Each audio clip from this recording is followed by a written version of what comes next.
If I could rename this book, it would be How to Write a Shitty Resource for a Quick Buck. Hi guys, welcome back to my channel. My name's Bailey. I'm an indie author and I am a lover of writing resources. And today we're looking at one of those specific resources today, determining whether it's good or bad. And frankly, it's awful. What we're talking about today is Maxwell Rotheray's How to Start a Publishing Company. I originally found this resource back in 2021 when I was looking into my concept of, do I want to start a publishing company? And I had noticed that a lot of people were talking about this discussion around that time on YouTube, on TikTok, on Instagram, primarily where my resources lie. And I was getting really into it. I was looking into publishing law and how to start a publishing company as like a solo entrepreneur, and what all that would encompass and take in order to succeed in that. So I was looking for resources that I could read up on, start gathering information. Not that I was going to do it in the next year, but I would like to start gathering information from then on. And I'm still doing that. But basically, I bought it in probably mid-2021 during the pandemic when I had nothing better to do other than work and school a little bit. I was looking into resources and I happened upon this one and I'm like, okay, well, this says it's a 7-step guide. Let me take a look into this and read more about it. And I did. I thought it was interesting and I obviously bought it. And it's been sitting in my TBR pile since. When I first got it, I know I went and looked through it and then life carried away with me the way it does for a lot of us. And it has sat in my bookshelf through 2 moves now. And I finally got to reading this resource. So that's what we're talking about today. Basically, we're going to break it up and analyze to make sure that this is actually a good resource and one that whether or not one might recommend for new authors or people who are looking into starting a publishing company or just writers in general, which I'm trying to now focus my platform into being solely. So we're going to get into it. So I guess the first thing to start with is the cover. I mean, shit, if the tagline itself and the lengthiness of it and the very SEO specific writing that it portrays doesn't tell you anything, by the end of this video you'll figure out why I'm upset at this being my purchase that I made as one of the first resources I read. Alright, so starting with this cover. Basically, to me, this looks like a Pinterest post come to life. That's all this really gives me. It's got the style of a Pinterest post, the way it's formatted looks like a Pinterest post, and the way that it's written from cover to cover just works the way that a mass producer would sell if they know what they're doing for selling a product and not necessarily making a good writing resource. The cover itself is written in a way that is just, again, SEO specific. It is targeted to sell a product, and it's done well in that regard, but it's not done well in a writing resource that fits the genre of the market in which we're looking for genuinely good writing resources. It doesn't help that when the staple of it is like Save the Cat and On Writing, which we'll get into in another episode. Here's my second qualm with it, is the back cover. The back cover itself is just covered in this good premise or blurb that again works really well for when you're researching and wanting to buy a product that is considered a good writing resource. It does that job very well. It even goes so far as to say what you'll gain from it and in 7 steps on how you're going to be able to accomplish starting your own publishing company. Unfortunately, the final product and actually going through this, it's very misleading. It doesn't actually do this. So again, reading it after the fact and looking at everything that it's saying it's going to do and what it feels like it is just, it's a terrible, terrible product. It really is.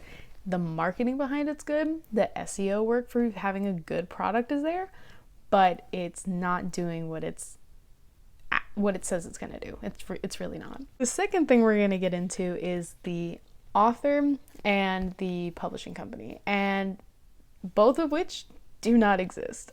I'm all for if somebody wants to have a pen name and they don't feel comfortable showing their face as an author, or they feel they're going to be judged for writing in a particular genre. I understand that. It's just not me. I feel that if you want to know my work, it'll be my work and my work alone. So I can understand having the pen name thing. What I can't stand personally is doing hard research in the external fact and not seeing who you are, not knowing anything about you. Even if you have a pen name, having a website is still beneficial because you get more sales that way. You're building a author platform and showing that you're a real author. Maxwell, on the other hand, is just like a phantom in the wind. He's gone, he's not real, he doesn't exist, and unless Maxwell is the publisher as well, there's also no publisher. I mean, if you look in, all you're seeing is the name for the author. There's, even right here in the copyright, there's no year for the date of publication. The only place I could find it was actually on Amazon's website, where it says in the tag of the title, March of 2020, and that's all I can find, short of any version post that.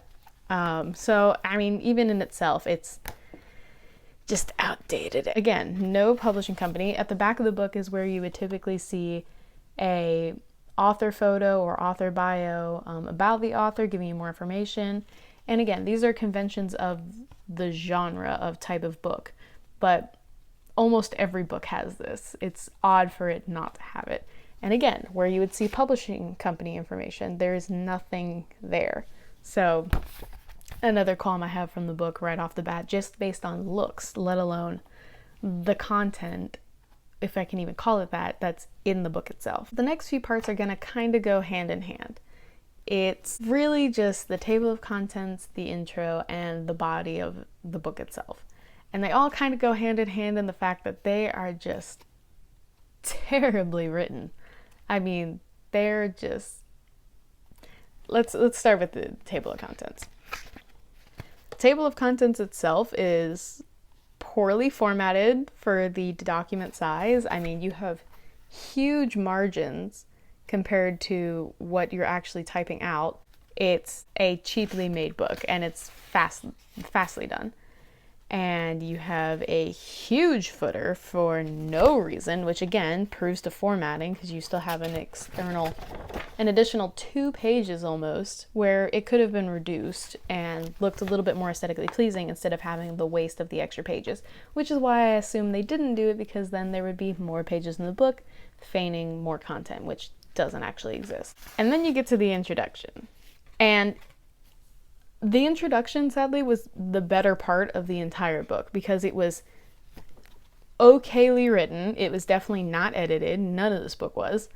And if it was, it certainly was not done by someone who spoke the language in which it was written, because it's not done with enough knowledge of grammar, of English grammar, to have a good understanding of what they're looking for. Then you can see I've made a lot of annotations in here just because mainly I don't care about this book. Expand on this a little bit. Like, you have section headers here of like the 7 steps you're going to have in order to start a publishing company. It would have behooved the writer to add a small, tiny few sentences or paragraphs about each section and what we're going to explore in there and what topics you're going to touch on, so that you're giving a bit of a teaser into what they can expect. But I'm also not surprised they didn't do this, because they don't have any good content and it's not laid out the way that it's suggesting these 7 steps are, which drives me up a wall. And then again, the rest of the resource is just poorly written, poorly formatted. Some of these chapter titles just do not make sense. They are missing like reasons to why they're explaining things. One chapter in itself has a small excerpt that's completely different from the others. One of the chapters doesn't even make sense. There's 2 chapters in here that could have very easily been expanded into one chapter and not necessarily for the other one. Versus there's another one where it's far too late in talking about branding. It's like one of the last chapters of the book, which branding could have been way earlier into the book to make sense with the steps and formatting, which clearly they've never really made it business, because branding's a lot more important than where they're putting it in all of this. And thirdly, there's parts of this book, and I'll find it later and put it in as a clip, there's parts of this book that are almost immediately too well written, to the point that I question if this book could pass a plagiarism test, and I truly don't think it could, because again, it's poorly written, no grammar, spelling mistakes, one moment, and then all of a sudden in some chapters it's just like they copy and pasted something from the internet. And again, I don't think it could pass a plagiarism test if it tried. So it just, night and day when you're reading. And it's odd that it would happen in the same chapter. Like 1 minute it's poorly written and the next it's perfectly written, like if it was a source on the internet. So I guess now on to the big question, is this a good resource for writers? And my answer is absolutely fucking not. This book literally meets the bare minimum requirements of being a book. It's got a cover, it's got some body, an introduction, the copyright information, and an author, and that's literally the bare minimum for you to be able to publish on KDP. And if you actually look into the author himself, they have a plethora of books on various niche topics, which just kind of shows that they're a vanity press manufacturer or a fast press niche marketer that just builds books, and they're for specific jobs, or they answer how-to questions very quickly, and they're poorly written. I guarantee you if I purchased all the books, they would be of very similar value, meaning very little. They're not teaching you anything, especially this one, which markets itself as a guide or blueprint with, a 7-step easy way to start a publishing company. Publishing companies and businesses itself are not easy to build. Otherwise, everybody would do it and everybody would be successful.